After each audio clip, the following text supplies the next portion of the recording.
Hello aspirants, welcome back to our channel TNPSC central. இன்றைக்கான வீடியோவில் என்ன பார்க்க போகிறோன்னு பார்த்தோம்னா code of ethics and code of conduct தான் பார்க்க போகிறோம். நம்ம ஃபஸ்ட்டு ஒரு கிளிம்ஸ் பார்த்துடலாம் என்னென்ன டாபிக்ஸ் இப்போ கவர் பண்ணியிருக்கோன்னு சொல்லிட்டு. எத்திக்ஸ் அண்ட் ஹியூமன் இன்டர்ஃபேஸுங்கிற ஒரு ஹெட்டிங் கீழே definition and scope of ethics cover பண்ணிட்டோம். அப்புறம் கைண்ட்ஸ் ஆஃப் எத்திக்ஸ், இது எல்லாமே கைண்ட்ஸ் ஆஃப் எத்திக்ஸ்க்கு கீழே தான் வரும். இது கம்ப்ளீட் பண்ணியிருக்கோம். இது 2 டாப்பிக்கை நம்ம கவர் பண்ணாமல் இருக்கோம். இது லேட்டர் வீடியோஸில் கவர் பண்ணிக்கலாம்.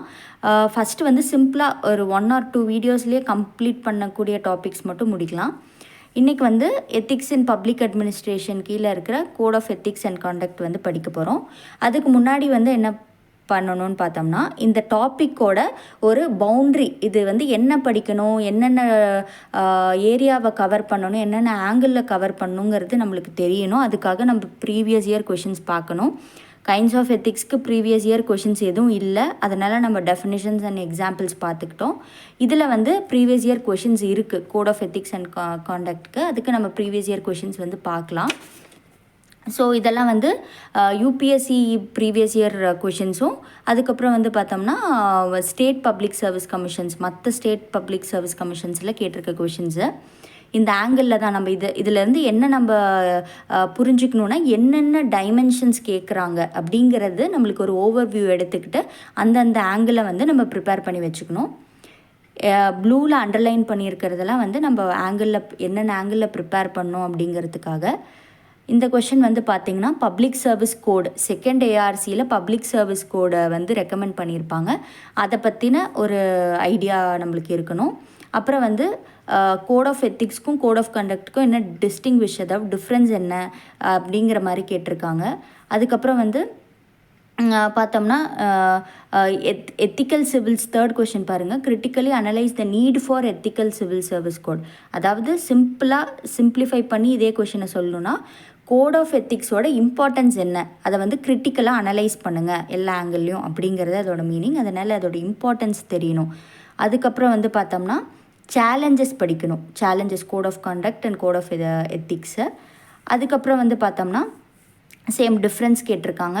அப்புறம் கோட் ஆஃப் எத்திக்ஸ் இன்னும் இம்ப்ளிமெண்ட் பண்ணல, அதில் என்ன சேலஞ்சஸ் இருக்குது அப்படிங்கிற மாதிரி கொஷின்ஸ் கேட்டிருக்காங்க. இதிலேருந்து நம்மளுக்கு ஒரு ஐடியா கிடச்சிருக்கு. அது என்னென்ன ஐடியாங்கிறது ஃபஸ்ட்டு பார்ப்போம். அதாவது நம்ம படிக்க வேண்டிய பவுண்ட்ரி என்னன்னு பார்த்தோம்னா, code of conduct and code of எத்திக்ஸ்னால் என்னன்னு படிக்கணும். அப்புறம் இம்பார்ட்டன்ஸ், ஏன்னா கொஷின் ஆல்ரெடி இப்போ கேட்டிருந்ததை பார்த்துருக்கோம். அதாவது need for ethical civil service கோட்னு ஒரு கொஷின் கேட்டிருந்தாங்க. அப்படின்னா ஒன்றும் இல்லை, சிம்பிளாக இம்பார்ட்டன்ஸ். அதனால் importance of code of conduct and code of ethics படிச்சுக்கணும். அப்புறம் சேலஞ்சஸ், ரெண்டையுமே இம்ப்ளிமெண்ட் பண்ணுறப்போ இருக்க சேலஞ்சஸ் என்ன, அப்புறம் டிஃப்ரென்ஸ் என்ன. அதுக்கப்புறம் பப்ளிக் சர்வீஸ் கோடை பற்றின ஒரு சிம்பிளாக ஒரு ஹாஃப் பேஜுக்கு ஹாஃப் டு 1 பேஜ் 1 ஷீட் மட்டும் வர மாதிரி 1 சைடில் அதோட நோட்ஸ் எடுத்து வச்சுக்கோங்க. அதுக்கப்புறம் இந்தியன் இனிஷியேட்டிவ்ஸ் என்ன எடுத்திருக்காங்க, இதெல்லாம் ஸ்ட்ரென்தன் பண்ணுறதுக்கு என்னென்ன வே ஃபார்வர்ட் அப்படிங்கிறத நம்ம பார்த்துக்கணும். இதுதான் இந்த டாபிக் நம்ம ஃபிக்ஸ் பண்ண வேண்டிய பவுண்ட்ரிஸு. ஸோ நான் இதில் என்ன சொல்லுவேன்னா, வழக்கம் போல் கான்செப்ட் கிளாரிட்டி, நான் code of ethics and code of காண்டக்டோட கான்செப்ட் கிளாரிட்டி கொடுத்துருவேன். சேலஞ்சஸ், அதுக்கப்புறம் public service code, initiatives, Indian initiatives, இதெல்லாம் சிம்பிள் தான். நீங்களே ஃபோனில் challenges of code of conduct என்ன யூபிஎஸ்சி அப்படின்னு நான் டைப் பண்ணிங்கன்னா, கூகுளில் சர்ச் பண்ணிங்கன்னா வரும். அதை வச்சு நீங்கள் எழுதிக்கலாம். ஏன்னா அதெல்லாம் ரொம்ப ஈஸியாக அண்டர்ஸ்டாண்ட் பண்ணிக்கலாம். இந்த மாதிரி கான்செப்ட்ஸ் மட்டும் தான் அண்டர்ஸ்டாண்ட் பண்ணிக்கிறது கஷ்டம். அதனால் கான்செப்ட்ஸ் பார்க்கலாம். So okay, first code of conduct என்னன்னு பார்க்கலாம். ஃபஸ்ட்டு நான் மீனிங்லாம் சொல்லிடுறேன். மீனிங் சொன்னாலே உங்களுக்கு இதெல்லாம் இந்த ஸ்டேட்மெண்ட்ஸ் உங்களுக்கு புரிஞ்சிடும். கோட் ஆஃப் கண்டக்ட்னால் என்னென்னா, அதாவது எப்படி ஒரு ஆர்கனைசேஷனில் நம்ம பிஹேவ் பண்ணணும் அப்படிங்கிறது தான் கோட் ஆஃப் கண்டக்ட். சிம்பிளாக சொல்லணுன்னா பார்த்தோம்னா, இப்போ காலையில் 9 o'clock வரணும் அப்படிங்கிறது ஒரு கோட் ஆஃப் கண்டக்ட். ஏன்னா இந்த மாதிரி தான் ஒரு ஆர்கனைசேஷனில் நம்ம பிஹேவ் பண்ணணும். 9 o'clock காலையில் 9 o'clock ஆன் டைமில் இருக்கணும் அப்படிங்கிறது ஒரு பிஹேவியரல் ஆஸ்பெக்ட், அதாவது ஆக்ஷனில் காமிக்கணும். அதுதான் கோட் ஆஃப் காண்டக்ட். அதே மாதிரி இந்த ட்ரெஸ் கோட், ஃபார்மல் அட்டையர் தான் ட்ரெஸ் தான் போட்டுட்டு வரணும் அப்படிங்கிறது அது ஒரு பிஹேவியர். அதாவது நம்மளுக்கு ஒரு ஆக்ஷனாக காமிக்கிறோம் எப்படி ஒரு ஆர்கனைசேஷனில் நடந்துக்கணும் அப்படிங்கிறதுக்கான ஒரு கைட்லைன்ஸ் தான் வந்து கோட் ஆஃப் கான்டக்ட்னு சொல்லுவாங்க. இப்போ சிவில் சர்வீஸில் வந்து பார்த்தோம்னா central civil service code, civil service conduct rules இருக்குது.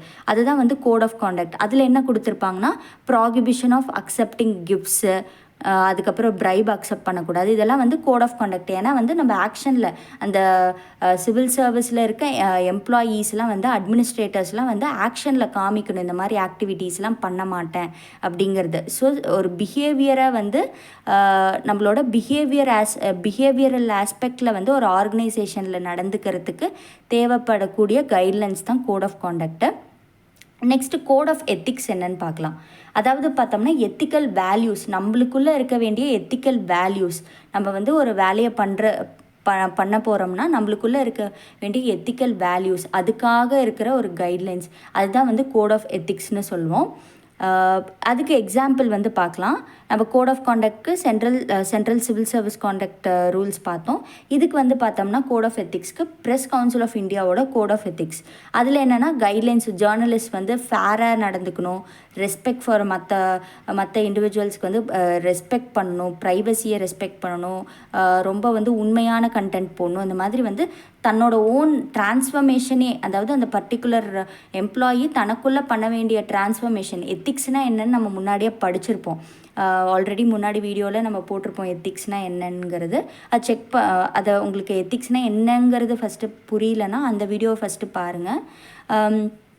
அதுக்கான லிங்க்குமே கீழே டிஸ்கிரிப்ஷனில் நான் கொடுத்துருக்கேன், செக் பண்ணி பாருங்கள்.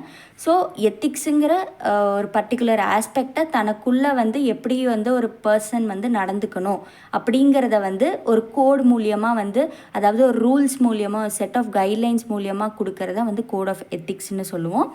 அதுக்கப்புறம் வந்து பார்த்தோம்னா, இது உங்களுக்கு புரியாத மாதிரி தான் இருக்கும். இதுக்கான டயக்ராமும் நான் வந்து பின்னாடி காமிப்பேன், வெயிட் பண்ணுங்கள். இது வந்து ஸ்பெசிஃபிக் கைட்லைன்ஸ், அதாவது கோட் ஆஃப் கண்டக்ட்டுங்கிறது வந்து ஒரு specific guidelines for appropriate situation.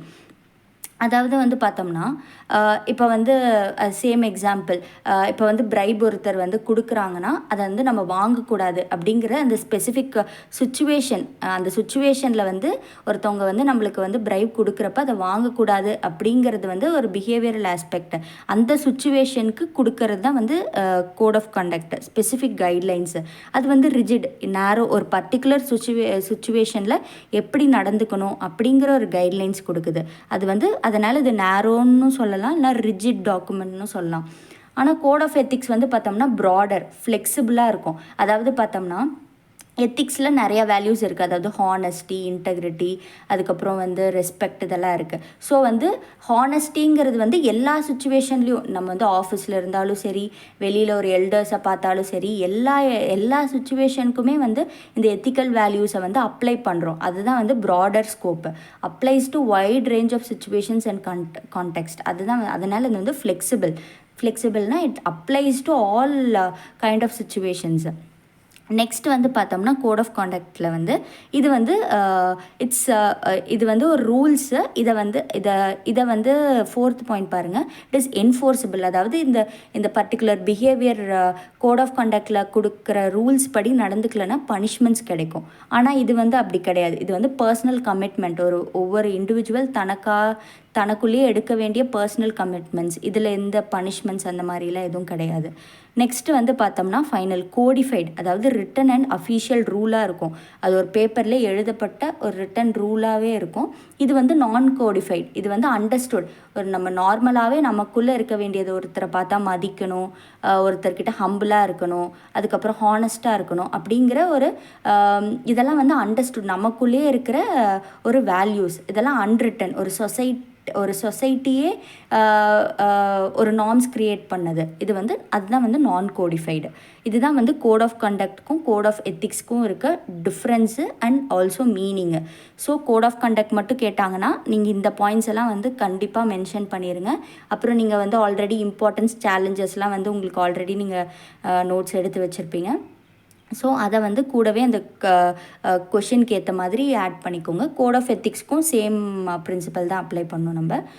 இது கோட் ஆஃப் எத்திக்ஸ்ன்னு கேட்டாங்கன்னா and write about the importance and சேலஞ்சஸ்ன்னு கேட்டாங்கன்னா நீங்கள் வந்து இந்த பாயிண்ட்ஸ் எல்லாம் கவர் பண்ணிவிட்டு அதுக்கப்புறம் சேலஞ்சஸ், அதுக்கப்புறம் இம்பார்ட்டன்ஸ், சேலஞ்சஸ், அப்புறம் வே ஃபார்வர்டு இந்த மாதிரி எழுதிக்கலாம்.